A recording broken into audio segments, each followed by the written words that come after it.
علامہ عارف حسین بیدی صاحب، اگر یہ بات بیان کی جائے کہ امام علی مقام کا جو مقصد تھا قیام کا اور کربلا کا جو پس منظر تھا کہ آپ نے کیوں قیام کیا اور کربلا کا واقعہ کیوں پیش آیا، کیسے بیان کریں گے؟ میں یہ سمجھتا ہوں کہ بڑے بڑے مفکرین محققین نے اس پہ قلم اٹھایا ہے۔ مولانا مودودی رحمۃ اللہ علیہ نے بہت خوبصورت انداز میں یزید کی ولی عہدی کے بارے میں اور بعد میں اس کے سسٹم کے بارے میں اور کربلا کے بارے میں جو خوبصورت سوچ پیش کی ہے، بہت اچھی ہے۔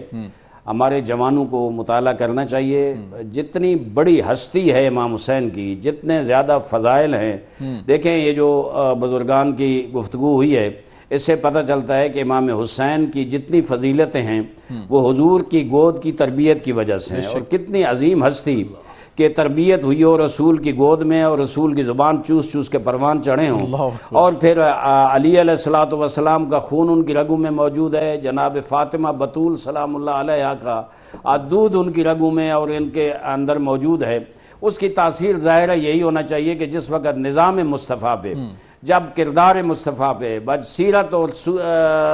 سنت مصطفیٰ پہ اور اللہ کے دین پہ کوئی مشکل ٹائم آئے تو اس وقت یہی نواسہ رسول جو حضور کا تربیت شدہ ہے، جو علی و زہرا کا تربیت شدہ ہے، جس کے بڑے بھائی حسن مجتبیٰ ہیں، جس کی بہنیں رسول کی نواسیاں زینب ام کلثوم ہیں، اسی کا حق تھا آگے وہ مدینہ سے نکلتے وقت یہ کہے کہ انی لم اخرج اشرا ولا بطرا ولا مفسدا ولا ظالما بل خرجت لطلب الاصلاح فی امت جدی محمد المصطفیٰ۔ آگے میں کوئی باغی بن کے نہیں نکل رہا، میں کوئی مقابلے کے لیے نہیں نکل رہا، کوئی جنگ کرنے کا شوق ہے، آپ فساد کے لیے نہیں نکل رہا، بلکہ نکل رہا ہوں اس لیے کہ حضور کی وفات سے لے کر اب تک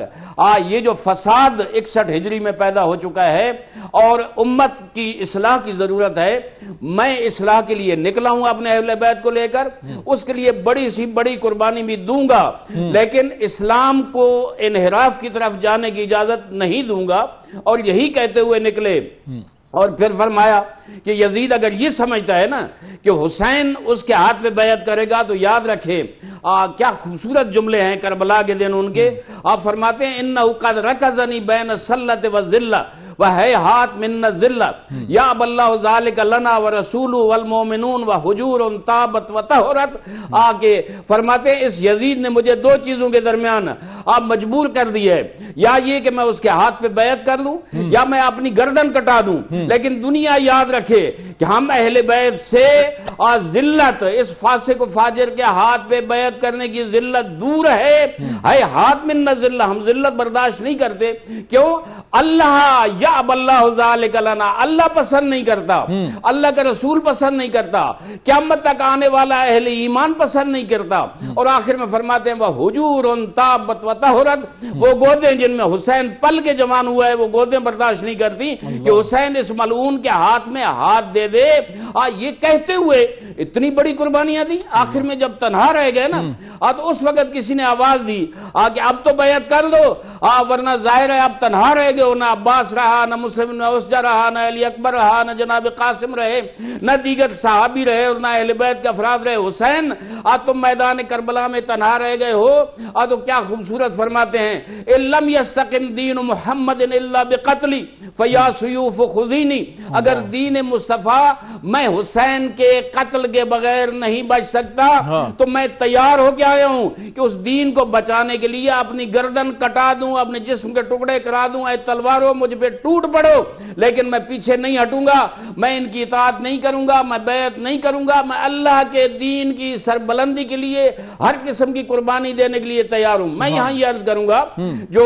عظمت امام حسین کی بیان ہوئی ہے اس کو مد نظر رکھے کتنی بڑی ہستی تھی، لیکن اتنی بڑی قربانی سے پتہ چلتا ہے کہ حسین جتنے بلند ہوں گے، لیکن انہوں نے بتایا کہ مجھ سے بھی زیادہ قیمتی سرمایہ جو ہے وہ دین مبین اسلام ہے، اس پہ جب بھی مشکل ٹائم آئے تو بڑی سی بڑی ہستی اپنی پرواہ نہ کرے، اس دین کے لیے قربانی دے۔ اور آخری جملہ عرض کر رہا ہوں، انہوں نے کیا خوبصورت فرمایا، الا ترون ان الحق لا يعمل به وان الباطل لا يتناهى عنه۔ اے دنیا والوں نہیں جانتے کہ حق پہ عمل نہیں ہو رہا ہے اس یزید کی حکومت میں اور باطل سے روکا نہیں جا رہا۔ جب بھی ایسی صورت ہو تو فرماتے ہیں انی لا ارى الموت الا سعادہ، میں ایسی اس راستے پہ اس صورتحال میں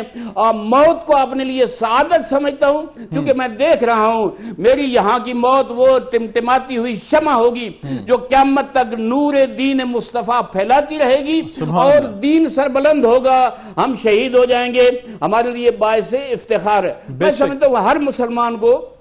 یہ فارمولہ اور معیار بنانا چاہیے کہ جب بھی دین پہ مشکل آئے، جب بھی معاشرے میں فساد پھیلے، اصلاح کے لیے ہر قربانی کے لیے ہمیں تیار رہنا چاہیے۔ بے شک بہت خوبصورت میسیج ہے علامہ عارف حسین مہدی صاحب، آپ نے بڑے خوبصورت طریقے سے بیان فرمایا۔ یقیناً یہ کربلا کا جو واقعہ ہے یہ حق و باطل کا مارکہ ہے، اور یقیناً فرق واضح کر دیا کہ حق کی سائیڈ پہ ہے اور باطل کی سائیڈ پہ ہے۔